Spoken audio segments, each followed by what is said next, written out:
What's up, guys? Welcome back to Cool Fred's Garage. Cool Fred here. So I'm back on the 1973 Chevy Impala. All right, so I'm back on the 73 Impala. Pretty much what I've been doing last is getting the guide plates replaced. So I replaced the lifters on cylinder 1 and 3 exhaust. Pretty much cylinder 1 was the one that was making all the chattering noise. I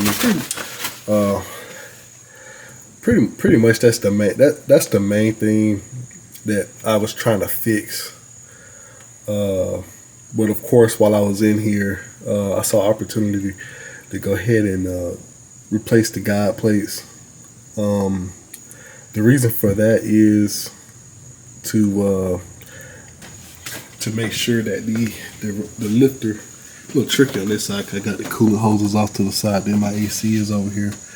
But I'll go back over on this side to cylinder 1. But pretty much just to so this cylinder 1 right here, but pretty much just to kind of ensure that adjusting my camera so I can get in there, so that these rollers on the roller rocker kind of be as center as possible on the valve tip.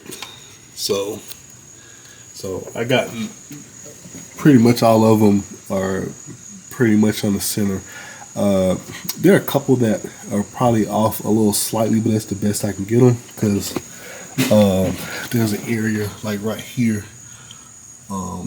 this aluminum area, that kind of oval part in there, that's where the push rods go down through, but they're kind of close to right there. So that's about as much adjustability as I can get out of them. But I mean, they're still at the same time fairly close.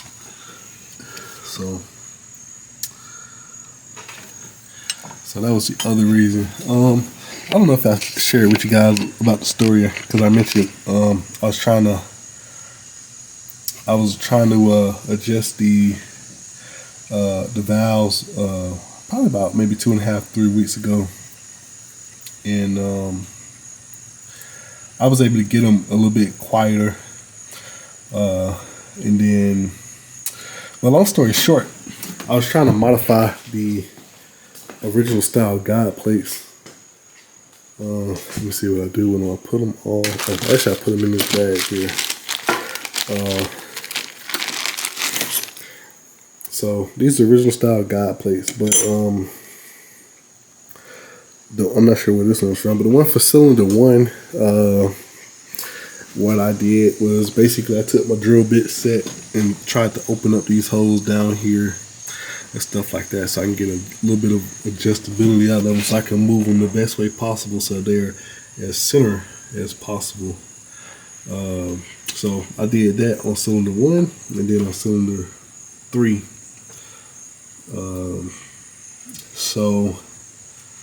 And I ended up on the set for cylinder 3. I ended up kind of splitting. I'm not sure if my drill bit had too much heat or it got caught or whatever, but I had this in my vise, but it ended up splitting that. So I was going to replace the guide plates because of that, and I was trying to trace that. I was like, man, I gotta try to find the serial number for these heads, which they're like the ST14 something. I don't know. It's maybe in my repair instructions, but it's actually stamped on the side of the head somewhere. But I got the brackets for this 1-belt drive on here, and plus these cylinder heads were produced back in 2006, and you know, it's a long time ago. But long story short, I came across when I was looking, you know, just to see what kind of guide plates and stuff was out there, I came across the adjustable ones from AFR, and I was like, you know, this may be the way to go. And they say it fits a variety of vehicles, engines, like, you know, small block Chevy, small block Ford, and some other engines. So I was like, man, I think this is gonna not only and the set is like, they were actually on sale a little bit at Jegs. They was having a deal on them, but I mean, they were only a few dollars off, but there was 30, I want to say like $35.99 for the set or something. I think they're regular like 37 or 38 or whatever. But so I tried them out. I actually knew a little bit about them. Well, before, maybe a few years ago, I've seen them in the catalog. Just never really, thought about using them at the time. But they seem like they're working out pretty well. So I'm going through the process. I'm on the last cylinder now. I've been working on this thing little bit by little bit, but I took a few days off because it's probably like something, but in between work, like after work or whatever, I'll get back on it. But it's just kind of one of them things where I had like a couple days to kind of get back out here and work on it, but I just been tired and end up just sleeping, just trying to get some rest. But I'm back on it. So I initially started on this thing over the Labor Day weekend, pretty much like that was last Saturday. So 2023, I forgot what that was, September. Well, that's like like September the 4th was definitely Monday. So that Saturday would have been like September the 1st, I believe. So I started on it Saturday evening, pretty much got the intake and everything snatched off of it pretty much in less than an hour. So got all the stuff on the table here. Got stuff all over the place, but most of the stuff is going back in the car. So did that. So that's pretty much like the process in one of the first videos. I kind of talk about the noise and all that. And then I think second video I get it torn apart and stuff like that. But so here we go. I kind of explained a little bit of the process of what I was doing. And when you're working on stuff like this, you kind of like come up with like a few tricks or shortcuts of your own to kind of make the process go a little faster. But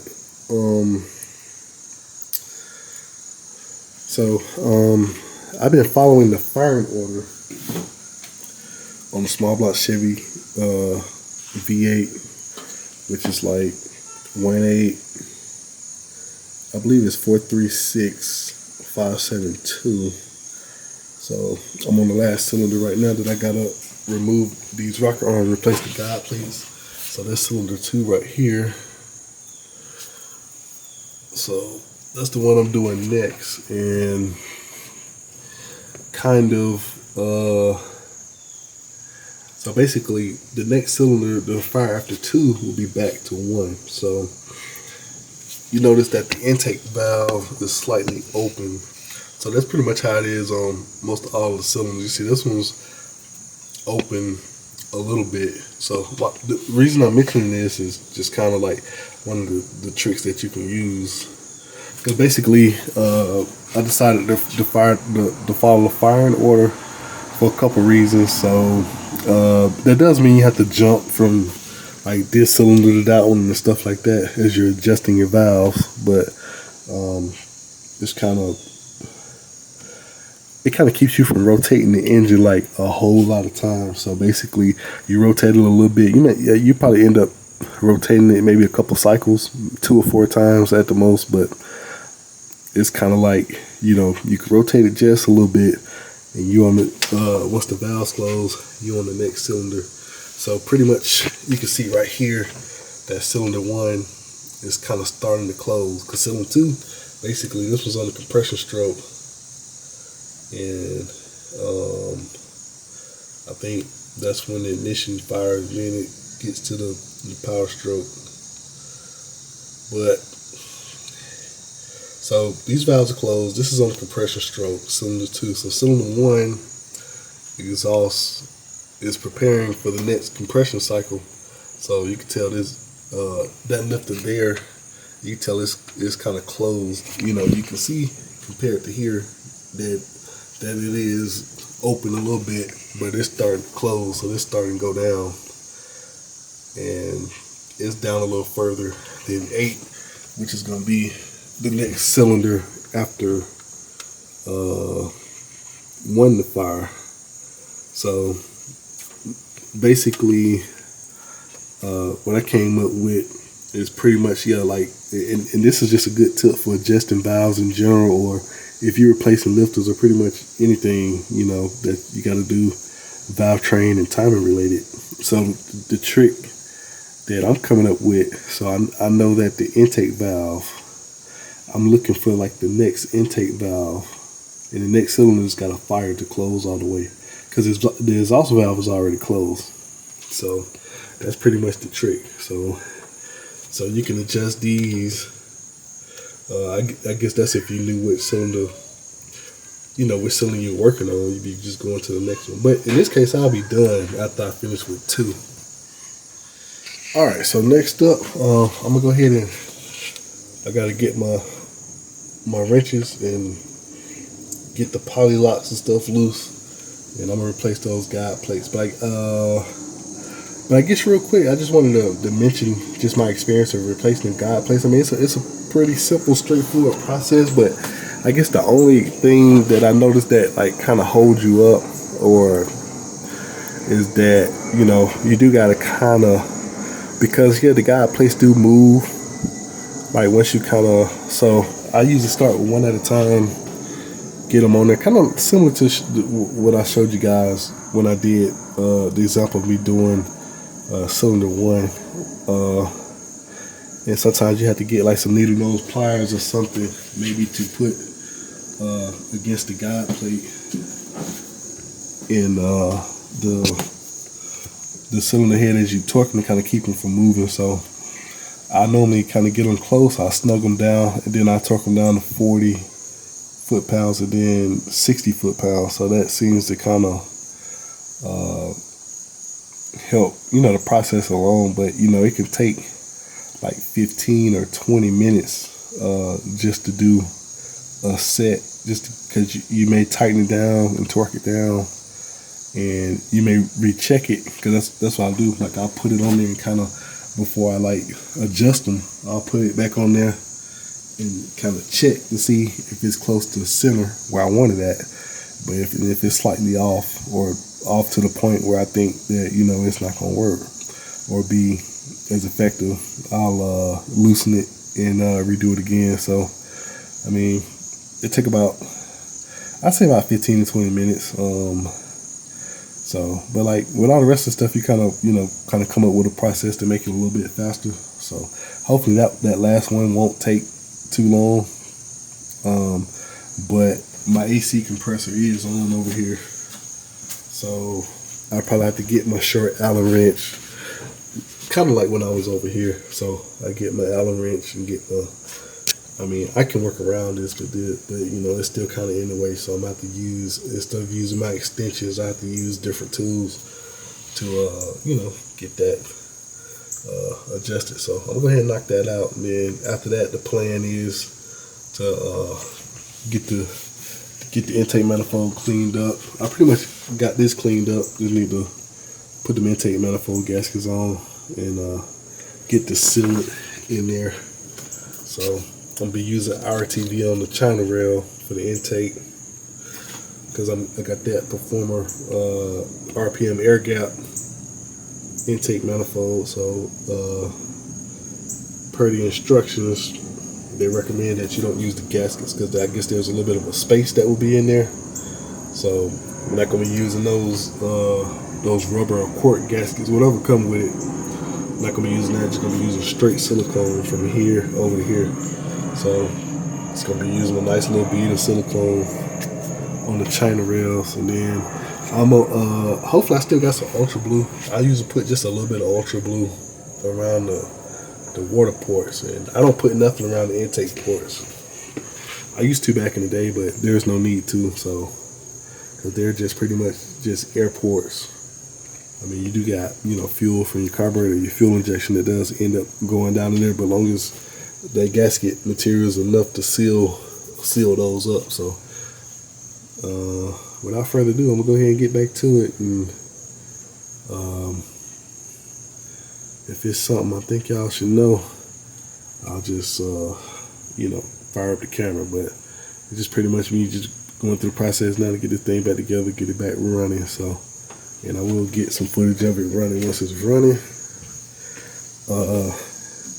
Thank you guys for checking out Cool Fred's Garage. Please like the video, subscribe to the channel if y'all see anything that's helpful. Alright, so another thing, I know I mentioned that that I was gonna do it, but I've also been removing the lifters in between me working on them and just inspecting them, just to make sure they're okay, make sure I ain't got a wiped out cam lobe or anything like that. So basically just doing a health check, make sure the cam and lifters are okay.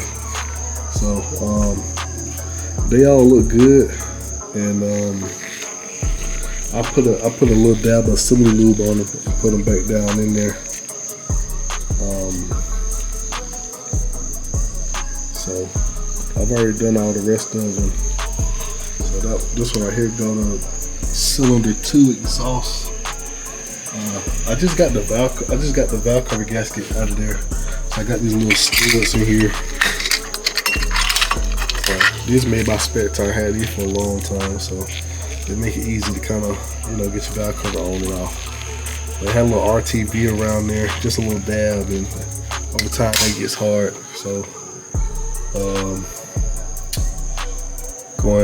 about to put that back in there in a little bit. So those are the guide plates right there. So, and I did basically a little bit of a demonstration in that first video.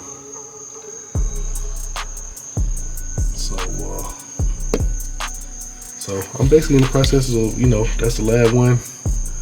I'm gonna go back together with that. I'm gonna put a little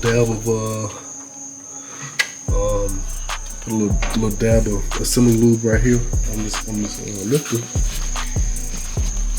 And put it back down in there. So I got this Lucas assembly lube here. So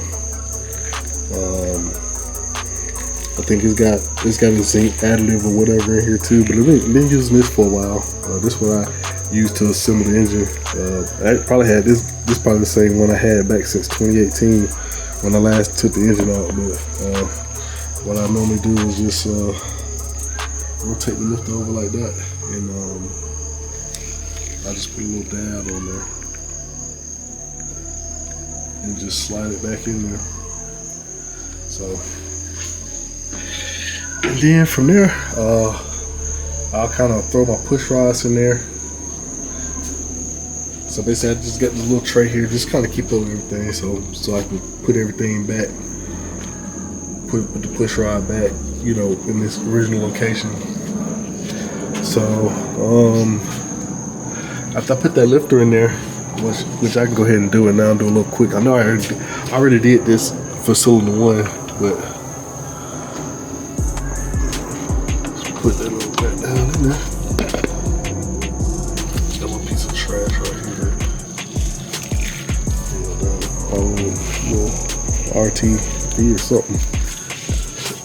I gotta try to get it out of there. But let's see. Make sure I ain't got nothing. No trash right there. So I'll make sure ain't no trash right there. So pretty much I was just trying to make sure I ain't have any contaminants or anything or any dirt. I guess it's just the way the light is kind of hitting it. But it's nothing there. It's all good. So pretty much I've been dropping my push rods down in there.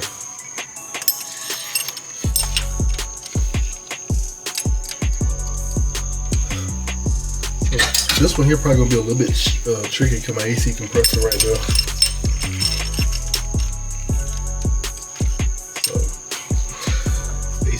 So right there.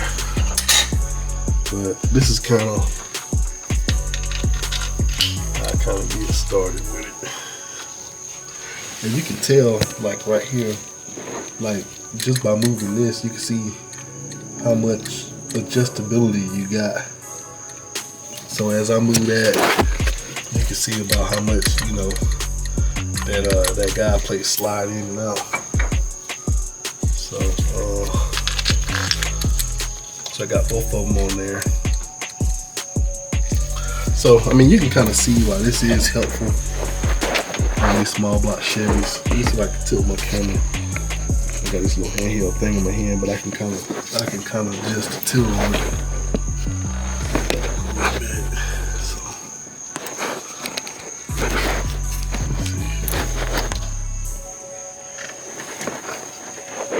You can kind of see how much movement and adjustment you got. So the goal is to get it right there in the center. Alright, so just a few seconds ago, you probably saw a little bit, you know, more up close of, you know, just how, you know, how beneficial it is to kind of, to using these guide plates. So kind of like up next, what I would typically do is I'm gonna remove one of the rocker arms, and I kind of maybe get like a starting point of where I want one to be,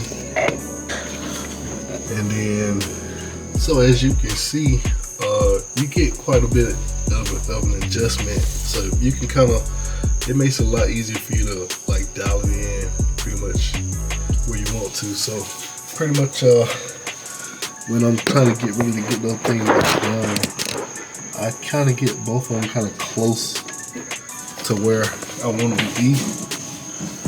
And like it's a little tricky because I got these my heater core lines, these are my heater hoses here, but then I got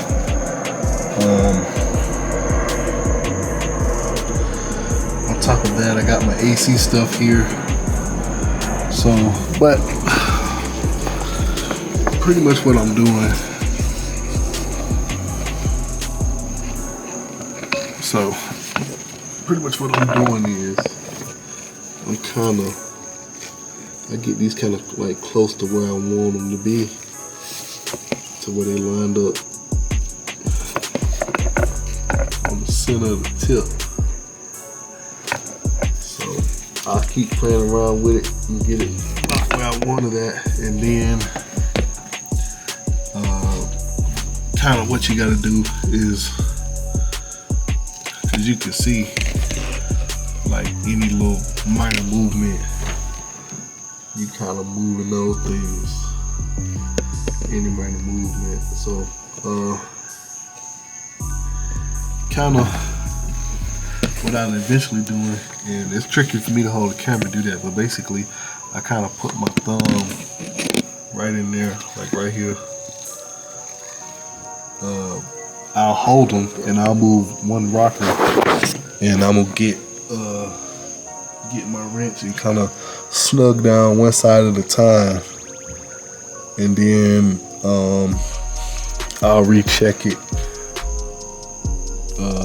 Once both of them snug, I kind of tighten them, kind of, you know, I would say, you know, just a quick tighten, probably anywhere between maybe 20 and 30 foot-pounds, but I just kind of snug them up with my half-inch drive wrench with that 11/16 socket. So I kind of snug it down, but the goal is to kind of keep it in the position where I got it at, because I know that's kind of the center tip of the valve. So I kind of snug them down, recheck them, and then I torque them first stage 40 foot-pounds, and then final stage to the 60 foot-pounds. But in between those times, well, especially after, you know, you final torque it, you want to put your rockers back on and double check, make sure they center, make sure the tip is centered and lined up, and then after that you done and you ready to just adjust your valves, put your poly locks on. But sometimes these things do move slightly, and you have to repeat the process another couple times. That's why I say on average got a big old airplane going over my house there. That's pretty much why I say on average, you know what I'm saying, it probably take, like I say, 15-20 minutes to adjust them.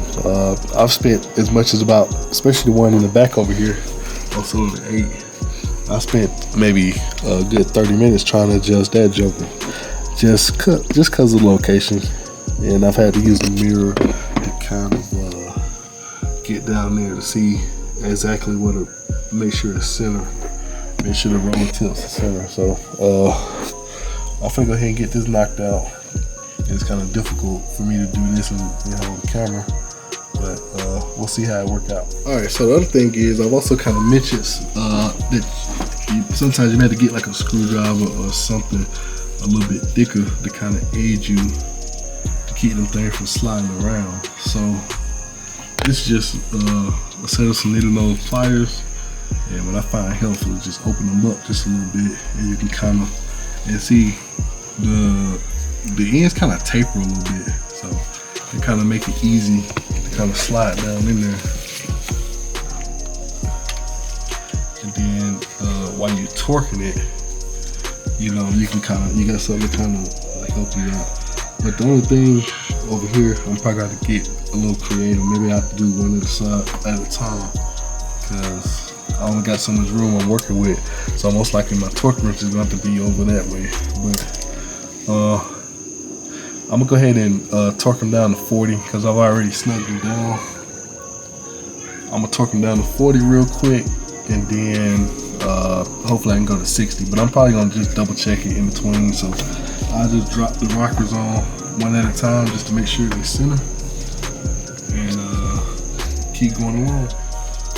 All right, so what you guys just saw me, basically the process of how I get the guide plates adjusted and torqued down. So right now I only got them torqued down to 40 foot-pounds. I got one more, I gotta tighten them down to 60, but I'm just kind of test fitting the rockers. So basically I'm putting them down on here, make sure the push rods are, on the lift and everything. So I'm just kind of looking, so pretty much like this one, pretty much like in the center. So what I'm kind of looking at, I'll kind of move them back and forth to see like where they is, but I'm kind of like looking, I guess, at the average time that more likely is going to be in the center. So, and this one right here, which is that's the exhaust on cylinder 2, that's in the center.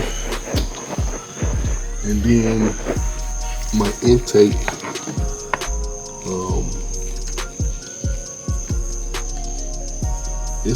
it's pretty much in the center also.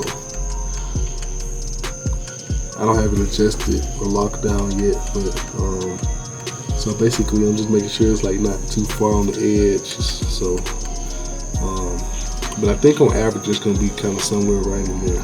But that's what I want, because like sometimes it'll be like I'm basically lifting this up and just kind of moving it, like it'll be off over there or over there, depending on.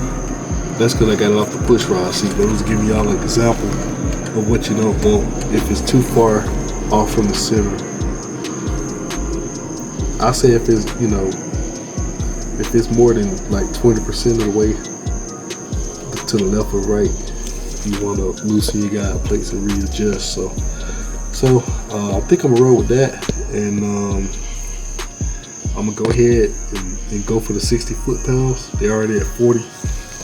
So I'm gonna do that, and then I'll be ready to adjust the valve after that. So I'm gonna go ahead and get that knocked out, and of course you probably seen it in one of my other probably in the first, probably the second one. I forgot which one, but earlier in this series of me working, replacing these guide plates and replacing those 2 lifters, you've seen pretty much how I adjust the valve. So I'm gonna do the same thing on cylinder 2 once I get it locked down to the 60 foot-pounds, and then I'm gonna move on and try and get this intake manifold on here. All right, so here's a quick little update. So I didn't get a chance to get the intake on. That's what I was shooting for, trying to get done before the end of the night. But I'm about to actually get ready to go in and cool out for a little bit. But so cylinder 2, I did get cylinder 2 adjusted, but sure enough, I did have to make another adjustment. Pretty much like right after, once I got it down, that's this one right here, to the 60 foot-pounds. The exhaust one moved slightly, so I had to go back, readjust it, and make another adjustment. So I guess that's probably like the only tedious thing about those adjustable guide plates, is sometimes you may have to actually go back and, you know, to get it right. Because while you're making your adjustment, you may have to get some needle nose pliers, some other things to kind of like hold it in place. Because it's like two different ones that can move independently of each other. But as I was going through, I was satisfied with all of them except for cylinder 6. So believe it or not, on cylinder 6, I had to go back and run the original style. The original style, because you can see the difference right there. That's cylinder 4 and then cylinder 5. Well, that's not cylinder 5. I got a 5 on there because it used to be on cylinder 5. But that's cylinder 6. I had to go back and run that because there's the way that the head is cast, and the way I guess that's why they got these higher and lower spots here in the guide plates. Like they got a short slot and a longer slot, but kind of over here, it's kind of close to the, I guess, the casting of the intake port. So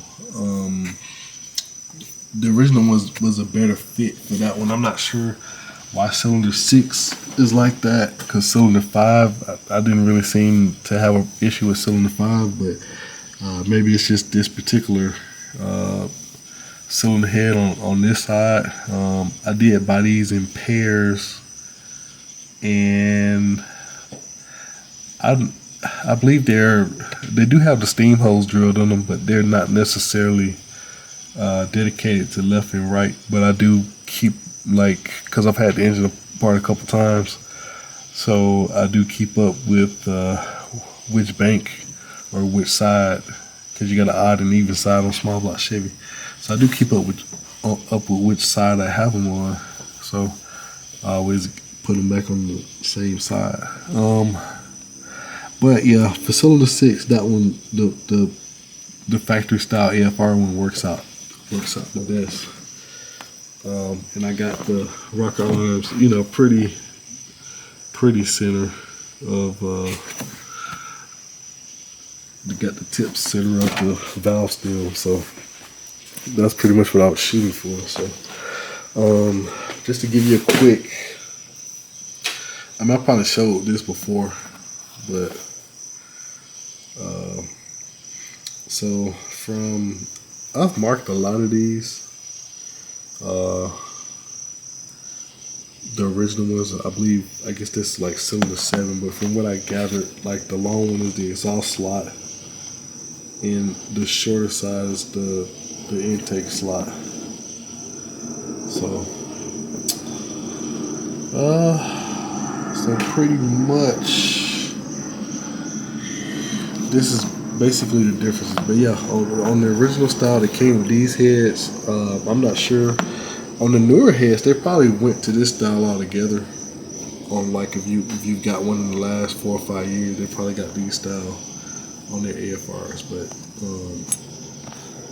these, you do have, you know, some more adjustments. But I was just having issues. Now I can put these on top of each other and see kind of what the difference is. There's actually quite a bit of a difference.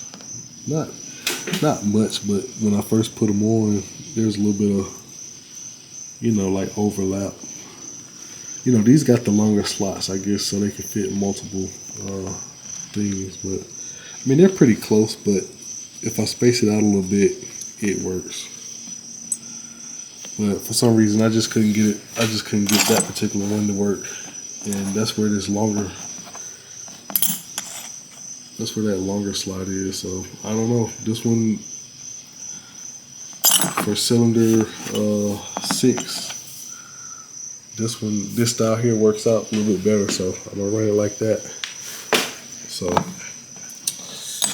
I guess